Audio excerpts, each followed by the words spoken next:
ஹரிநாராயண துரித நிவாரண பரமானந்த சதாசிவ சங்கர. நாள் என் செய்யும் வினைதான் என் செய்யும் என்னை நாடி வந்த கோல் என் செய்யும் கொடுங்கூற்று என் செய்யும் குமரேசர் இரு தாளும் சிலம்பும் சதங்கையும் தண்டையும் சண்முகம் தோளும் கடம்பும் எனக்கு முன்னே வந்து தோன்றினேன். ஓம் அனுமந்தாய வித்மகே வாயு புத்திராய தீமகே தந்தனோ மாருதி பிரச்சோத்யா பட்டீஸ்வரம் ஸ்ரீ விஷ்ணு துர்க்கையே போற்றி. உலகெங்கிலும் வாழ்ந்து கொண்டிருக்கும் ஸ்ரீராம் ஆஸ்ட்ரோ யூடியூப் சேனல் நேயர்களுக்கு டாக்டர் சைதை ராஜாவின் அன்பான வணக்கங்கள். நாம் இப்பொழுது இந்த எபிசோடில் வார ராசி பலன்கள் அக்டோபர் 5ஆம் தேதி முதல் 11ஆம் தேதி வரைக்கும் உள்ளடக்கிய நாட்களுக்கு கிரகங்கள் ஒவ்வொரு ராசிக்கும் எப்பேற்பட்ட பலனை வழங்கப் போகிறது என்பதை பார்க்கலாம் வாங்க. அதற்கு முன் எங்களுடைய சேனலை பார்த்து கொண்டிருக்கும் அன்பர்கள் இதுவரைக்கும் சப்ஸ்கிரைப் செய்யாதவர்கள் சப்ஸ்கிரைப் செய்து கொள்ளும்படி கேட்டுக்கொள்கிறோம். ரைட் சைடில் சப்ஸ்கிரைப் இருக்கும், பெல் பட்டன் இருக்கும், ரெண்டுத்தையும் ப்ரெஸ் பண்ணிங்கன்னா அடுத்த நொடியே எங்களுடைய வீடியோ உங்களை நோக்கி வர துவங்கிவிடும். 8/10/2025 மிதுன ராசியில் இருக்கக்கூடிய குரு பகவான் அதிசாரம் பெற்று கடக ராசிக்கு வந்து சஞ்சாரம் செஞ்சு பலனை தரப்போகிறார். 6/10/2025 பௌர்ணமி திதி வருகிறதுங்க. மற்றபடி வாங்க ராசிக்குள் செல்லலாம். கன்னி ராசி அன்பர்களுக்கு வணக்கம். கன்னி ராசி காலபுருஷனுக்கு 6வது ராசி. புத பகவான் ஆட்சி பெறும் வீடு. புதன் 2ஆம் இடத்தில் இருப்பது சூப்பர். ராசிநாதன் 2இல் இருக்கிறார் என்று சொன்னால் அதை விட ஒரு சிறப்பு வேறு ஒன்றும் இல்லைங்க. அதே நேரத்தில் சுக்கிரன் ராசியில் கடைசி 2 நாள் வந்து நீச்சம் அடைகிறார். அப்போ கடைசி 2 நாள் சுக்கிரனும் புதனும் பரிவர்த்தனை ஆகிறார்கள். இப்போ புதன் வந்து கடைசி 2 நாள் உச்சம் அடைகிறார். அப்போ ராசிநாதன் உச்சம் அடைவது சிறப்பு. சனி பார்க்குறார். சனிக்கும் புதனுக்கும் நண்பன், அதனால் ஒன்றும் பிரச்சனை இல்லை. இருந்த போதிலும் அங்கே ராசியில் சூரியன் இருப்பது என்பது ஒரு மைனஸ் தான். ஏன்னா அவர் 12 கூடையவர். அதையும் தாண்டி சனி பார்வையில் வேற இருக்கார். இந்த கன்னி ராசியில் என்னென்ன நட்சத்திரங்கள் இருக்குது அப்படின்னு பார்த்தீங்கன்னா, உத்திரம் 2, 3, 4 பாதங்கள், அஸ்தம், சித்திரை 1, 2 பாதங்கள் உள்ளடக்கியது. 12 கூடையவன் ராசியில் வந்து அமர்ந்திருக்கிறார். அது சனி பார்வையில் வேற இருக்கார். அப்போது 12 அப்படின்னு சொன்னாலே செலவினங்களை தரக்கூடிய இடம். செலவினங்களை தரக்கூடிய இடம். அவர் ராசியில் வந்து அமர்ந்து சனி பார்வையில் இருக்கிறதால ஒரு சிலருக்கு தேக ஆரோக்கிய பிரச்சனை கூட ஏற்படும். டென்ஷனாக இருப்பீங்க, பரபரப்பாக இருப்பீங்க, மந்திரிச்சு விட்ட மாதிரி இருப்பீங்க அப்படின்னு சொல்லலாம். மற்றபடி 2 கூடையவன் 2இல் வார இறுதியில் ஆட்சி பெறுவதால் பொருளாதாரத்தில் நல்ல ஒரு சுபிட்சம், சிறப்பு, சந்தோஷம், குடும்பத்தில் அமைதி, நிம்மதி, சந்தோஷம், குதூகலம் ஏற்பட போகிறது. வாக்கினை தொழிலாக கொண்டு செயல்படக்கூடிய இந்த கன்னிராசி அன்பர்களுக்கு இந்த வாரம் நீங்கள் பேசுவதால் உங்களுக்கு நல்லது நடக்கப் போகிறது. உதாரணம் வழக்கறிஞர், ஜோதிடர், இல்லை மேடை பேச்சாளர், இப்படி யாராக இருந்தாலும் உங்கள் வாக்கினை கொண்டு சம்பாத்தியம் பண்ணக்கூடியவர்களுக்கு வாக்கு வன்மையால் நல்லது நடக்கப் போகிறது. ரேட்டிங் கூட போகிறது என்று சொன்னால் மிகையாக. பாருங்கள், 4ஆம் இடத்து அதிபதி 11இல் உச்சமடைகிறார். தாய் வழி சொந்தங்கள் உங்களுக்கு அனுகூலத்தை தரப்போகிறது. அவங்க ஸ்டேட்டஸ், உங்கள் தாய் வழி சொந்தங்கள், தாய் மாமன் இது போல் இருக்கக்கூடியவர்களுக்கு அவங்களுடைய நிலை மிக உயர பெறுவார்கள். ஏன்னா குரு உச்சம், அவங்களால அனுகூலம் இருக்கா. ஏன்னா 11இல் போய் உச்சம் அடைகிறாங்க. அப்போ அவங்களால அனுகூலம் இருக்கா. தாய் மாமன், தாய் வழி சொந்தங்களால் அனுகூலங்கள், ஆதாயங்கள், நல்லது நடக்கப் போகிறது என்று சொல்லலாம். 5ஆம் இடத்தை குரு பார்க்கிறார். குழந்தை பேறு இல்லாதவர்களுக்கு குழந்தை பாக்கியம் உண்டு. சீட்டாட்டம், race, lottery, speculation, online business, share market போன்றவற்றில் ஈடுபாடு காட்டுபவர்களுக்கு சந்தோஷம் நிறைந்த ஒரு வாரம். நீங்கள் உண்மையிலேயே 5ஆம் இடத்தை குரு பார்ப்பது சந்தோஷமான ஒரு வாரம் இந்த கன்னி ராசியில் பிறந்த அன்பர்களுக்கு. பொதுவாகவே குரு உச்சம் பெற்று 11ல் இருப்பது தன காரகன் அவர் இருக்கிறார் அப்படின்னு சொன்னால் பொருளாதாரத்தில் அதிகமான ஒரு வருமானம் கண்டிப்பாக வரும். தொழில் பண்ணக்கூடியவர்களுக்கு நீங்கள் எதிர்பார்த்ததை விட 2 மடங்கு 3 மடங்கு வருமானம் வரும். அதுதான் உண்மை.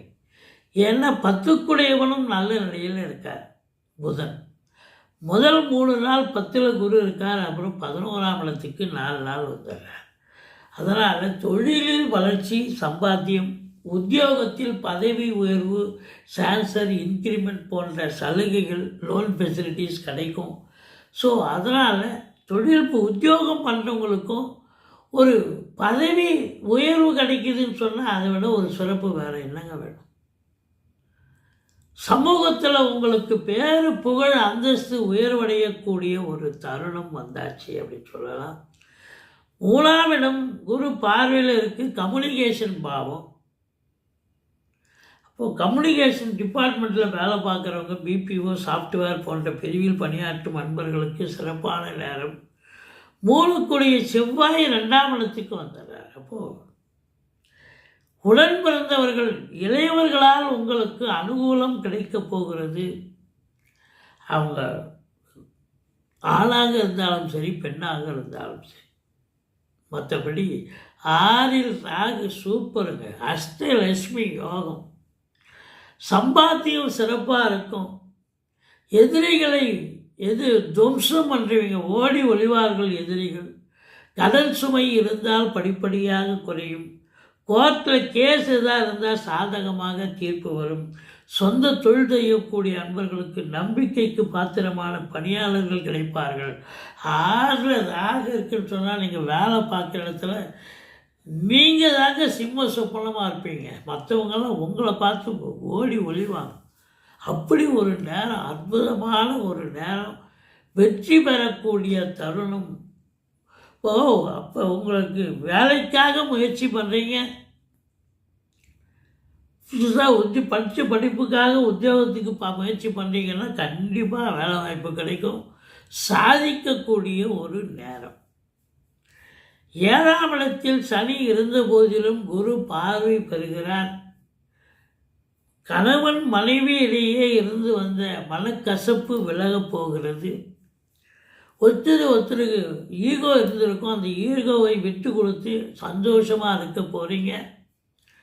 குடும்பத்தில் இனி ஒரு சந்தோஷம் குடிகொள்ளும் என்று சொன்னால், ஏன்னா கணவன் மனைவியிலேயே கருத்து வேறுபாடு எல்லாம் விலகப் போகுது. ஓடி ஒளிந்த நண்பர்கள் தேடி வருவார்கள். உதாசீனப்படுத்திய உறவினர்கள் உங்களிடம் உறவாட வருவார்கள் என்று சொல்லலாம். சமூகத்தில் பேரு, புகழ், அந்தஸ்து உயர்வடையக்கூடிய ஒரு காலகட்டம் இது. 8ஆம் இடத்தை 8க்குடைய செவ்வாய் பார்க்கிறார். அதனால் உங்களை பொறுத்தவரை எந்த ஒரு அசிங்கமோ அவமானமோ ஏற்பட்டு விடாது. மாறாக யோகமாக, சந்தோஷமாக, மன நிறைவாக இருக்கக்கூடிய காலம். 9ஆம் இடத்தை சனி பகவான் பார்ப்பது சரியல்ல. இருந்தாலும் வெளியூர், வெளிநாட்டு பயணம் செல்லக்கூடிய அன்பர்கள் உங்களுடைய தாசா வயசுக்களை எச்சரிக்கையோடு எடுத்து செல்லுங்கள். தந்தைக்கும் உங்களுக்கும் பிரச்சனைகள் வரலாம். சண்டை சச்சரவு வரலாம். பங்காளி கூட சண்டை சச்சரவு வரலாம். விட்டு கொடுத்து போங்க, அரவணைச்சு போங்க. மற்றபடி 7க்குடையவன் உச்சமடைகிறார். வாழ்க்கை துணை அல்லது மனைவியால் யோக பாக்கியங்கள் கிடைக்கக்கூடிய நேரம். அவங்க வேலை பார்க்குறவங்களா இருந்தால் வேலை பார்க்குற இடத்துல பதவி உயர்வு, ஊதிய உயர்வு போன்ற சலுகைகள் கிடைச்சி நல்ல சம்பாத்தியம், சந்தோஷம் கிடைக்கும். அல்லது அவங்க பிறந்த வீட்டிலேருந்து லிக்விட் கேஷோ ஜுவல்ஸோ கொண்டு வரக்கூடிய ஒரு நிலை இருந்தால் அதுவும் கொண்டு வருவாங்க. ஸோ ஏழுக்குடையவன் உச்சமடைகிறார் என்று சொன்னால் உங்களுடைய வாழ்க்கை கணவனுக்கு மனைவி, மனைவிக்கு கணவன், உங்கள் வாழ்க்கை துணையினுடைய நேரம் இப்போ அருமையான நேரம், பொற்காலம். அப்போது 11 குரு என்று சொன்னால் பொருளாதார மேன்மை கண்டிப்பாக இருக்கும். எது எப்படி இருந்த போதிலும் ராசியை சனி பார்ப்பது, ராசியில் சூரியன் இருப்பது, ஒரு மந்திரிச்சு விட்ட மாதிரி இருப்பீங்க, ஒரு டென்ஷனாக இருப்பீங்க, பரபரப்பாக இருப்பீங்க. இந்த அக்டோபர் 7, 8, 9 ஆகிய தேதிகளில் சந்திராஷ்டம நாட்கள் வருவதால், சந்திராஷ்டமம் சொல்லிட்டீங்க, நீங்கள் சூதனமாக நடந்துக்கிங்கன்னா பிரச்சனை, வரக்கூடிய பிரச்சனை பாதியாக மாற்றிடும். சொந்த வண்டி வாகனங்களில் செல்லாதீர்கள். இரவு பிரயாணம் என்பது அறவே வேண்டாம். மற்றபடி பத்திரிகை துறை, மீடியா துறை, எழுத்துத்துறை, சினிமா இண்டஸ்ட்ரி, தொலைக்காட்சி இண்டஸ்ட்ரி, டாக்குமெண்ட் ரைட்டர்ஸ், ஆசிரியர்கள், பேராசிரியர்கள், இலக்கியவாதிகள், மீடியாக்களில் பணிபுரிபவர்கள், பப்ளிஷர்ஸ், இவங்க எல்லாருக்கும் புதனுடைய ஆதிக்கம் நிறைந்த அன்பர்கள் அத்துணை பேர்களுக்கும் ஒரு பொற்காலம் என்று சொன்னால் மிகையாகாது, சாதிக்கக்கூடிய தருணம் என்று கூட சொல்லலாம். இந்த கன்னி ராசியில் பிறந்த அன்பர்கள் வணங்க வேண்டிய தெய்வம் அப்படின்னு பார்த்தீங்கன்னா, உங்களுக்கு ராசிநாதன் நல்ல நிலையில் இருக்கார். சுக்கிரன் 2க்கும் 9க்கும் ஆதிபத்தியம் பெற்ற சுக்கிரன் 12ல் அஞ்சினாலும் அதுக்கப்புறம் பரிவர்த்தனை யோகத்தில் ஆட்சிக்கு வருகிறார். இருந்த போதிலும் மகாலட்சுமியை வழிபாடு செய்து கொள்ளுங்கள். வாழ்க்கை வளமோடும் நலமோடும் அமையப்போகிறது. எங்களுடைய வீடியோ பிடிச்சிருந்தால் லைக் பண்ணுங்கள், ஷேர் பண்ணுங்கள், சப்ஸ்கிரைப் பண்ணுங்கள். மறக்காமல் சப்ஸ்கிரைப் பண்ணுங்கள். நன்றி. வாழ்க வளமுடன்.